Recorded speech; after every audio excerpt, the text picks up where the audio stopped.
My name is Brian Walker. I work as a garbage collector for Marion, Ohio Sanitation, Route 7 out of Marion, Ohio. It's not too complicated. You show up before sunrise, you ride the back of the truck, and you throw whatever people leave at the curb into a steel box that crushes it down until there's room for more. Most days, that's all it is. I have had a bunch of jobs over the years. Warehouse work, a few construction sites, one stretch driving a plow truck during the winter. Nothing really stuck. This did. The pay's steady, the hours are predictable, and once you get used to the routine, it's almost automatic. My shift starts at 4:30 in the morning. The yard sits on the edge of town, past a row of auto shops and a fenced lot full of old equipment. When you pull in, the place is already alive. Diesel engines warming up, floodlights buzzing overhead, trucks lined up in rows, each one assigned to a route. I am assigned to truck 12. It's a rear loader with a dented tailgate, a compactor that hits harder than it should, and a hydraulic system that jerks if you don't ease it. You learn its quirks fast, or it'll throw you off the back step. My driver is Ethan Cooper. He's been doing this for over a decade. Doesn't talk much, doesn't waste time, and doesn't really make mistakes. First thing he told me was to keep one hand on the rail at all times and not to jump off the truck until it's fully stopped. That's how most of the job goes. Simple rules, practical stuff. You follow them, you're fine. Our route starts in the residential blocks near downtown. Tight streets, parked cars, bins lined up along the curb. And then it opens up into the outer neighborhoods, and after that, turns rural. Longer drives between stops, fewer people, and quieter roads. By the end of the route, you're out past where the sidewalks disappear. Houses sit further back from the road, some look lived in, and some don't. The work itself is repetitive. You hop off the back, grab the bags or tip the bin, toss everything into the truck, then step back on before the driver rolls forward. The compactor cycles every few minutes, pushing everything down into the body so there's room for the next load. You stop noticing what you're picking up after a while. You zone out. All feels the same through gloves, you know? Weight, shape, movement. You grab it, you throw it, you move on. That's how it's supposed to be. Before my first shift, I had to check in with the route manager. His name is Daniel Brooks. He handles scheduling, assignments, maintenance reports, everything that keeps the routes running. He walked me through the standard stuff first. Safety procedures, pickup schedules, who to call if something breaks down. And then he handed me a single sheet of paper. Wasn't part of the normal paperwork. No logo, no header. Just a laminated page with 6 lines printed on it. The plastic was worn, edges smoothed down like it'd been passed around for a long time. "Keep this with you," he said. I glanced at it. Each line was labeled as a rule. Figured it was just extra guidelines, stuff specific to the route, maybe things that had caused problems before. "Read it before you start," he added. I nodded and slipped it in my jacket pocket. He held my eye for a second longer. "Follow it." And that was it. I didn't think much of it at the time. First day in a new job, you're focused on not messing up the basics.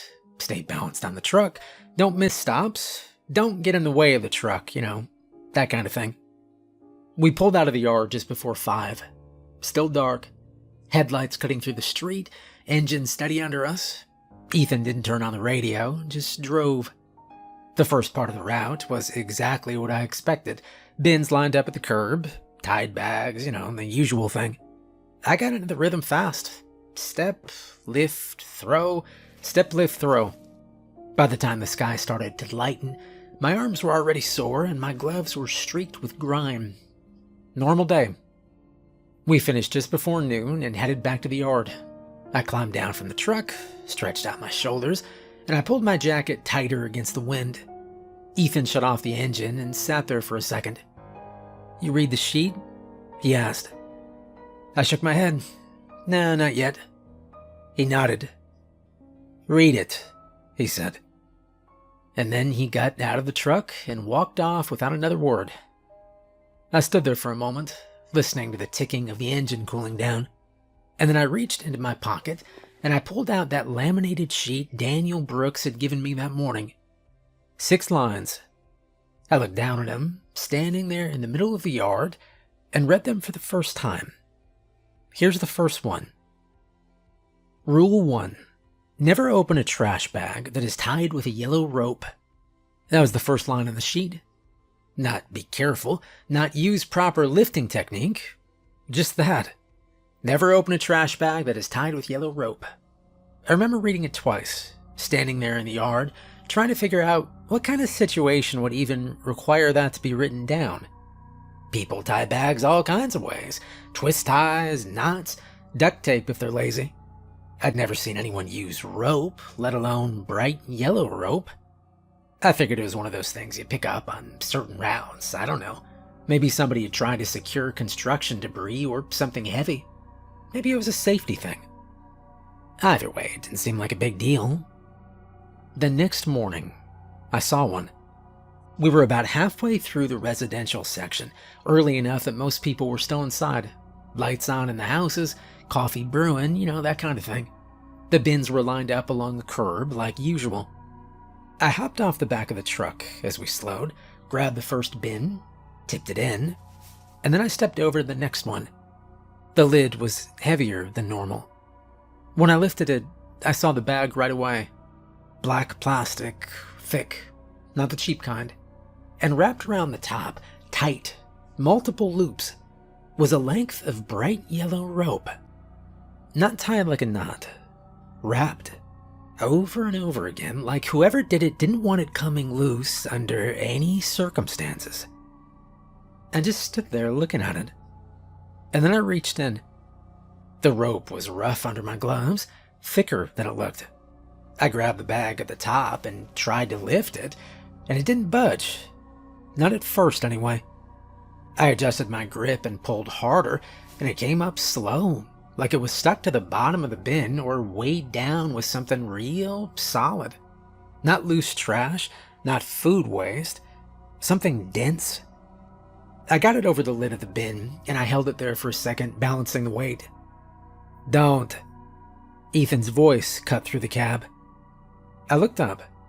He had his arm resting out the window, watching me. That's one of them. I glanced back down at the bag. Huh? Don't open it. Don't mess with it. Just throw it, he said. I frowned. I wasn't going to open it. Good, don't, he said. There was something in his tone that made me stop asking questions. I turned back to the truck, and I heaved the bag into the rear compartment. And it hit harder than it should have. A solid, heavy thud against the metal. For a second, nothing happened, and then the bag shifted. It wasn't like it settled or the weight redistributed. It pushed outward. A slow, uneven movement from inside the plastic. I froze, then it stopped. I told myself it was just the way it landed. Something inside sliding into place, that's all. The compactor kicked on. The hydraulic system whined as the blade came down, pushing the pile forward. The bag disappeared under pressure with everything else, flattening out of sight. I stood there for a second longer and grabbed the next bin. Step, lift, throw. By the time we finished that street, I'd already convinced myself I imagined it. At the next stop, I climbed back onto the rear step as Ethan pulled forward. You'll see one of those, he said. The truck rolled over a crack in the road, the whole frame rattling under me. Wind pushed against my jacket as we picked up speed. Just don't open them, he said. That was it. We moved on, and a few streets later I saw another one. This time the bin was already tipped slightly, like someone had set it down wrong. The lid was half open, just enough to see the top of the bag inside. Same thing. Black plastic, tight wrap, yellow rope. I didn't touch it. I closed the lid and stepped back onto the truck without saying anything. Ethan didn't look at me, he just drove. We skipped that one completely. Well, the rest of the route went normal, or normal enough that I stopped thinking about it. The work pulls you back into rhythm fast. You don't have time to stand there analyzing things, you just move. By the end of my shift, my arms were shot, my shoulders tight, and my mind was already shifting toward getting home, eating, and not thinking about trash for the rest of the day. But that night, I kept thinking about the way the bag moved. The next morning, I got my answer. We were running the same route, same order, same timing. The streets were quiet, the air a little colder than the day before. Everything felt exactly the same. Until we hit the third block. There was a bin sitting out by itself at the curb. No house lights on behind it, no car in the driveway, and just the bin. The lid was closed. As I stepped off the truck, I noticed something else. There was no frost on it. Every other bin on the street had a thin layer of white across the top from the overnight cold. This one didn't. I walked up to it and lifted the lid. Inside was a single bag, black plastic, yellow rope, tighter than the others, wrapped so many times around the top that it dug into the plastic, cutting deep lines into it. I didn't reach in, I just stood there looking at it. "Leave it," Ethan's voice again. I didn't argue. I closed the lid and turned back, and as I stepped away, I heard something. A dull, soft thud from inside the bin. I stopped, and then I kept walking. I climbed back onto the truck and grabbed the rail. Ethan didn't look at me this time, he just pulled away. We drove in silence for a few minutes, and then he said, "Guy before you didn't listen." I kept my eyes on the road behind us. "Yeah, what happened?" "He opened one," Ethan began. "He cut the rope. Said he thought it was something valuable. Tools, maybe. Something someone didn't want picked up by mistake." I didn't say anything. "He opened it right there on the curb," Ethan continued. "Middle of the route." "What was in it?" "Oh, I didn't see. I didn't get close enough." I felt my grip tighten on the rail. "What do you mean?" "I was in the cab," he continued. "He was behind the truck. I heard him drop the bag, heard him say something, not loud, just confused. And then I heard the plastic tear. I got out, walked around, and he wasn't there." "What about the bag?" I asked. "Gone," he said. We didn't talk after that, and the rest of the route felt different. Every bin I opened, I checked the top first. No rope. We finished and headed back to the yard, same as always, but I wasn't thinking about the job anymore. I was thinking about the way that first bag had moved when I threw it in, and the sound I heard in that second bin, and what happens when you cut something open that wasn't meant to be opened. After that day, I understood something I hadn't before. Some of the things we pick up on that route, they're not trash. Rule 2. If a trash bin is already in the street, don't move it. That one didn't make sense to me first either. People leave bins in the street all the time. They forget to pull them back, or the wind knocks them over, or somebody drags them out too far.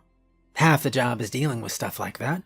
Adjusting, moving things where they need to be so you can do the pickup clean. So when I read that rule, I figured it was just another safety thing, you know? Don't drag bins around in traffic. Don't put yourself in a bad position behind the truck. That kind of logic. It didn't sound like anything serious. The first time I saw one, it didn't even register. We were heading into the rural stretch, past the line of the close houses. The road narrowed, no center line, just cracked asphalt and ditches on both sides. Fields stretched out, low and empty, with fences that looked like they hadn't been fixed in years. About a mile in, Ethan slowed down. There was a trash bin sitting in the middle of the road. Not tipped over or knocked sideways, just placed perfectly upright in the dead middle of the road. Lid closed. No house nearby. The closest one was set back at least 100 yards down a gravel driveway. No lights on, no movement. I hopped off the back of the truck and started walking toward it. "Leave it," he said. I stopped halfway there and turned back. "It's in the road," I began. "We're supposed to clear these." "Not that one." I looked at the bin again. There's just a bin. Standard county-issued plastic, same size and color and wheels. "What's the issue?" I asked. Ethan leaned slightly out of the window, resting his arm on the frame. "Get back in the truck." I hesitated for a second longer, and then I turned around and stepped back onto the rear platform. Ethan didn't drive around it right away. He slowed, eased the truck slightly to the left, and then passed it with just enough space that the side mirror cleared. As we went by, I glanced down at it. I think I saw the lid shift just a little, like something inside it pressed upward and let go. I faced forward again. We didn't talk about it. The next few stops were normal. Bins at the curb, tied bags, nothing unusual. But I kept thinking about that one sitting out in the middle of the road. It didn't look like it'd been blown there. Looked like it'd been put there. On the way back through that same stretch, I looked for it again, and it was gone. I figured somebody had moved it. Maybe the homeowner came and dragged it back in. Maybe another truck cleared it. That's what I told myself. The second time I saw one, I understood the rule better. It was 3 days later, same route, same stretch of road, only this time it was closer. We turned onto a narrow lane that cut between two fields, no houses for a good quarter mile, just open land and a line of trees running along the right side. The bin was dead center in the lane, same as before, upright, lid closed. Ethan slowed again. I didn't move this time. I stayed on the step and watched. We rolled closer, the engine idling low. Something was different about this one. The plastic looked cleaner. Not new exactly, but not worn down like the others. No scratches or dirt streaks, just a smooth, dark surface. As we got within about 10 feet, the lid shifted slightly, just enough to create a thin gap, and I saw darkness inside. No bags or visible trash, just empty space. And then something shifted beneath the darkness. The lid dropped back down. Ethan didn't stop. He steered the truck around it again, keeping a wider distance this time. The tires rolled onto the edge of the dirt shoulder as we passed. I kept my eyes on it. As the back of the truck cleared the bin, one of the wheels turned, slowly, just a few inches, and then it stopped. I gripped the rail tighter. "Did you see that?" I asked. Ethan nodded. "Yeah, that's why we don't touch them." "What is it?" I asked. He didn't answer. We drove on, and I didn't ask again. Rule 3. If you hear knocking from inside the compactor, do not stop the truck. You know, the compactor is loud. Supposed to be. Metal, hydraulics, pressure, everything about it makes noise. Grinding, crushing, shifting. You get used to it fast. After a few days, your brain filters it out completely. So the idea that you'd hear something specific, something you could pick out from all that noise, didn't seem realistic. At least not at first. The first time it happened, I didn't even recognize it. We were about halfway through the route, just finishing up the outer neighborhoods. The truck was already more than half full, bags stacked high in the rear compartment, compressed down every few stops to make space. I was on the back step, one hand on the rail, the other resting near the edge of the hopper, standard position. Ethan slowed for the next stop. I hopped off, cleared 2 bins, tossed everything in, and then stepped back up. As we pulled away, the compactor kicked on. The blade came down, pushing everything forward with that familiar heavy shove. Metal against metal, pressure building, then releasing. Normal. And then I heard it. A soft knock almost loud under the sound of the machine. I didn't react. Probably just something shifting inside. Loose object hitting the wall. Happens all the time. We rolled forward another 20 feet, and that knock came again. This time I noticed it, not because it was loud, because it didn't match anything else. I leaned slightly toward the back, listening. Nothing. Just the hum of the engine and the rattle of the truck over the road. I shook it off. Next stop, step lift throw. Back on the truck, and we pulled forward again. And then it came again.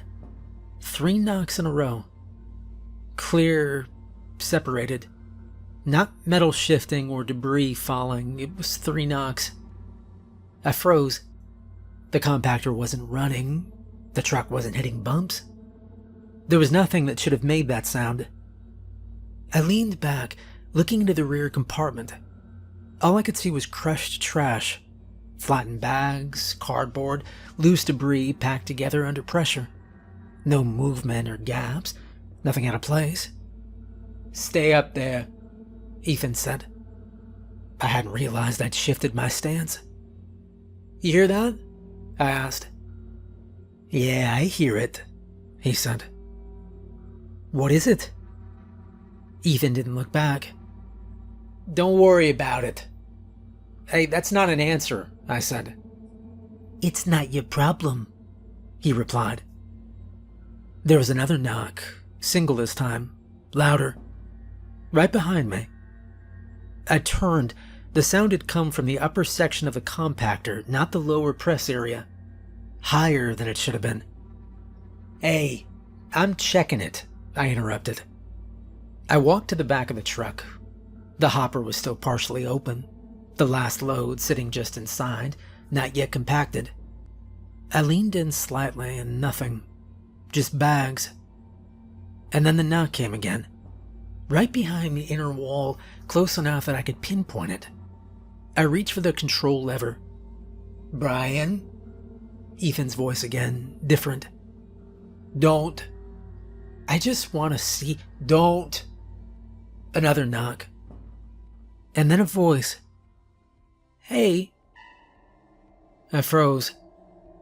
It came from inside the compactor. "Hey," it said again. Ethan was out of the cab now, walking toward me. "Get back on the truck." "Did you hear that?" I asked. "Yeah." "Someone's in there." The voice came again. "Please." Something about that word hit different. "Don't," Ethan said. The voice changed then. "Brian?" I stopped. "Get back on the truck," Ethan said.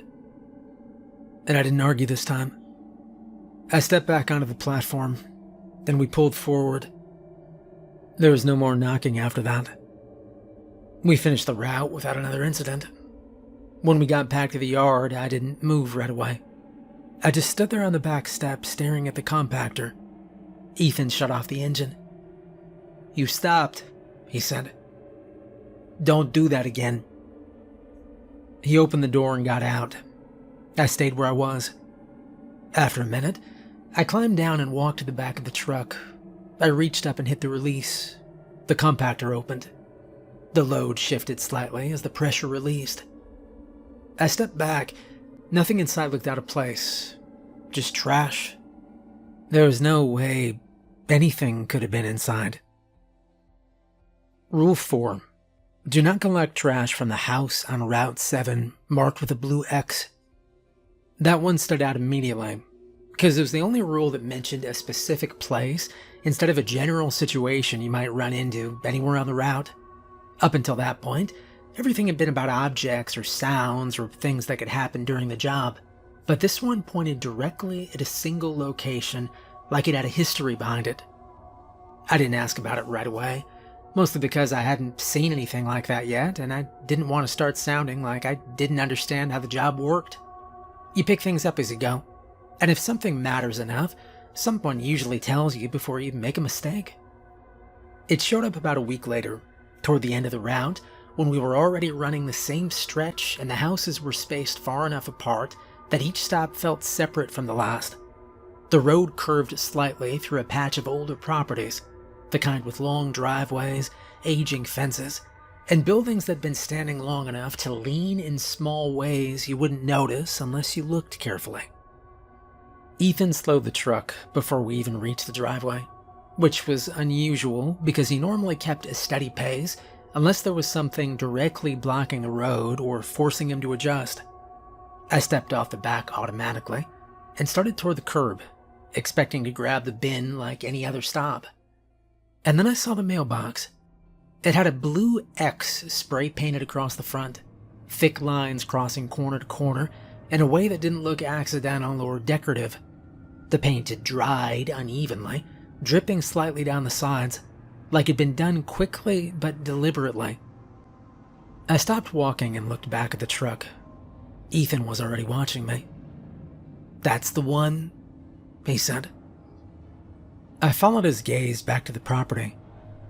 The house sat about 40 yards off the road, partially hidden behind a line of overgrown bushes that had spread out past whatever boundary they were supposed to stay within.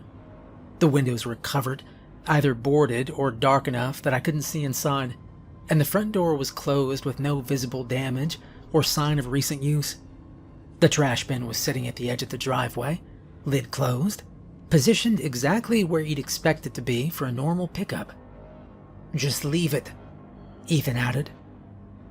I nodded, but I didn't move right away, because everything about the setup looked completely ordinary, except for the blue X on the mailbox and the fact that we were being told to skip it. There was no visible damage, no unusual markings on the bin itself, nothing that would explain why this one stop was different. I walked a few steps closer before stopping again, keeping enough distance that I wasn't actually touching anything, but close enough to get a better look. And that's when the door opened. I didn't see anyone step out. I didn't hear any footsteps on the porch, but I knew the door hadn't been opened before. "Brian," Ethan said. I didn't respond right away, because I was still looking at the doorway. The door stayed partially open, and I thought I could see barely a tall figure behind it. It almost looked like they were smiling at me. I took a step back. "Leave it," Ethan said. And this time I didn't hesitate. I turned around, walked back to the truck, and I climbed onto the rear step without looking back again. As we pulled away, I kept my eyes forward and focused on the road ahead, but I could feel the presence of that house sitting behind us. We didn't talk about it on the way out of that stretch, and Ethan didn't offer any explanation for why the rule existed or what had happened there before I showed up. When we got back to the yard, I took the sheet out again and looked at the fourth line, reading it slower. "Do not collect trash from the house on Route 7, marked with a blue X." I folded the sheet and put it back in my jacket, because I didn't need any more detail than that to understand the rule. Some stops, they're not part of the job, and whatever is inside that house, I think it's evil.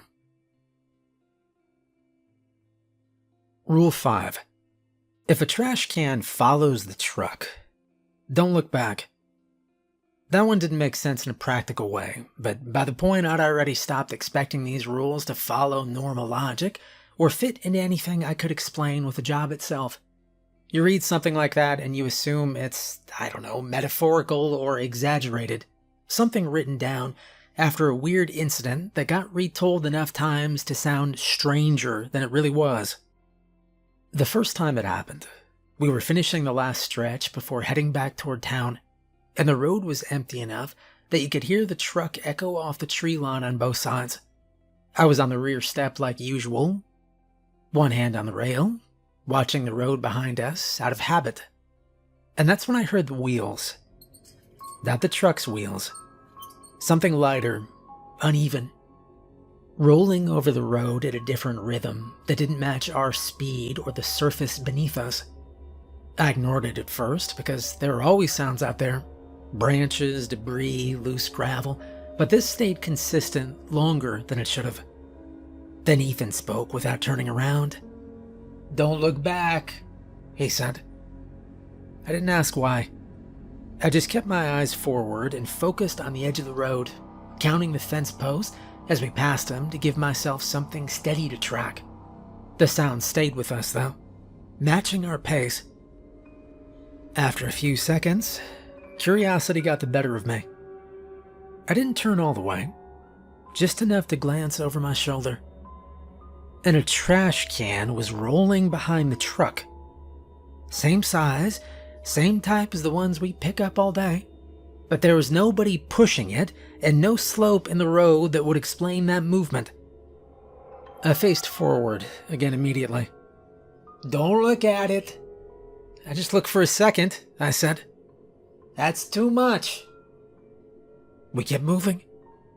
The sound didn't change. It was still there, still rolling. I kept my eyes forward, but I could feel it behind us now. After a minute, the sound stopped all at once. No slowing or final roll, just silence. I didn't turn around again. We finished the route without seeing it a second time, and Ethan didn't bring it up again once we got back to the yard. There was no explanation offered and no follow-up, which told me absolutely nothing. All I know is that if a trash can follows you, don't look back. Rule 6. Never finish the route after sunset. That was the last rule on the sheet, and it was the only one that tied everything together in a way that felt like it had less to do with individual situations and more to do with the route itself. Up until that point, every rule had been about something specific. Bags, bins, sounds, a house. But this one was about timing, and it didn't explain why that timing mattered. For the first couple of weeks, we never came close to breaking it. The route was structured so that we were done well before sunset, even in the winter when the daylight dropped off early. Ethan kept a steady pace, never rushed, never slowed down more than necessary, and we always made it back to the yard with time to spare. That changed on a Friday when we got a late start. One of the trucks had gone down in the yard that morning, and everything backed up while they reassigned routes and moved equipment around. By the time we pulled out, we were already behind schedule, and Ethan didn't say much about it, but I could tell he was paying closer attention to the clock than usual. We moved faster through the residential section, skipping anything that wasn't clearly set out and keeping stops tight. The outer neighborhoods took longer than expected, and by the time we hit the rural stretch, the sun was already low enough that the light had started to flatten out across the fields. I noticed it before Ethan said anything. "Hey, we're late." "I know," he replied. He didn't speed up, which felt wrong in that moment, because every instinct you have in a situation like that tells you to move faster and make up time. Instead, he kept the same pace, same spacing between stops, like he was trying to maintain control instead of catch up. Well, the first sign that something was off, it came when we turned onto that last stretch of the route. Every house had its trash out. Not some of them, all of them. Bins lined up evenly along the road, lids closed, positioned at the exact same distance from the curb, like somebody had measured it out and set them exactly in place. The road had been quiet earlier that week, with a few houses skipped and others with nothing set out at all, but now it was completely full. I stepped off the truck and I walked to the first bin. The air felt different, still, not quiet in a normal way, but heavy. All the bags were stacked perfectly neatly, each one tied tight. No loose ends, no irregular shapes pressing against the plastic. They looked arranged. I didn't question it. I grabbed the first bag and tossed it into the truck. It landed with a dull weight that didn't match how it looked. "Keep moving." We went down the line, stop by stop, clearing bins faster than usual, but not rushing enough to lose control of what we were doing. The sun dipped lower, the light shifting from gray to orange, and then fading into something darker as the horizon swallowed the last of it. By the time we reached the midpoint of that stretch, the sun was gone. Ethan stopped the truck. "Get on." "I'm already on," I replied. "Well, stay on." I held the rail and looked ahead. The rest of the road was still lined with bins, all of them full. We didn't move forward right away. Ethan sat there for a second, engine idling, his hands resting on the wheel without tightening or adjusting. "You know, they shouldn't be all out," I said. "I know." "Then why are they?" He didn't respond. I looked at the nearest bin again, and the lid shifted. It lifted slightly, and then it settled back into place, like something inside had pressed upward and released. I turned my head toward the house behind it. The front door was open. Not wide, but just enough to show it wasn't closed anymore. There was someone standing there, far enough back that I couldn't see details, but close enough that I could tell they weren't moving. "Ethan," I said. "I see it," he replied. I looked at the next house. Same thing. Door open, figures standing inside, still. They look like zombies," I said. The word came out flat, like it'd been sitting there waiting for me to say it. Ethan nodded. I looked back at the bins. Every single one of them shifted, lids lifting, not all the way, just enough to show movement underneath. The bags inside pressed upward, stretching the plastic in slow, uneven shapes that didn't match anything that should have been inside him. "We're not finishing," Ethan said. "No, we're not," I agreed. He put the truck in gear and we drove out of there fast. As we turned, I looked down the rest of the road. Every house and every doorway had a figure standing inside, and all of them were facing the road. The bins closest to us tipped slightly, not falling over, just leaning forward, like something inside was shifting its weight toward the truck. I didn't look any longer than I had to. We straightened out and we drove back the way we came. Nobody followed, no bins rolled, no knocking came from the compactor. Everything stayed exactly where it was. Thankfully. Later, I took the sheet out and read the last line again. Never finished the route after sunset. And now I knew why. Zombies. Well, after that night, we never ran late again. Didn't matter what broke down in the yard, how backed up the schedule got, or how many routes had to be reassigned. If the timing even came close, Ethan would cut sections without hesitation. Entire streets would get skipped, bins left untouched, and nobody ever questioned it. I kept working the route, same truck and stops, but I stopped treating any part of it like routine. I checked every bag before I touched it. I avoided anything that didn't sit right. I didn't look back when I wasn't supposed to, and I never, ever stayed out past sunset again. A few weeks later, they assigned a new guy to cover a second truck on our route. Mark Sullivan. Mid-20s, talkative, the kind of guy who asked questions about everything because he assumed there was always a reasonable answer behind it. First morning I saw him, he was joking with one of the drivers, laughing about the smell, saying it wasn't as bad as people made it out to be. I watched Daniel Brooks hand him the same laminated sheet, same worn edges and 6 rules. Mark looked at it, gave a small grin, and folded it in half like it was just another piece of paper he didn't need. I didn't say anything. You know, there's no way to explain those rules to someone who hasn't seen what they're there for. And even if you try, it just sounds like you're messing with them or trying to scare them off. His truck left the yard a few minutes before ours that morning. We crossed paths once on the round, just a quick pass on one of the outer roads. He was riding the back step, one hand on the rail, relaxed like he'd already settled in. He gave a casual wave as he went by. And that was the last time I saw him. By the end of the day, his truck was back in the yard. Engine off, empty. Daniel Brooks walked out, looked at it for a few seconds, and then told maintenance to move it into line. Later, I found out that apparently Mark had seen something, and he took off running like a bat out of hell. The next morning, Route 7 ran like usual. Ethan drove, I rode the back. We followed the same path, hit the same stops, moved through the same stretches of road without saying much. When we reached the section where Mark had been working the day before, Ethan didn't slow down.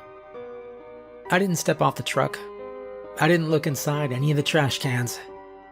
I didn't need to confirm anything, because by then, I understood something simple about this job. The rules aren't there to make the work easier. They're there so you survive.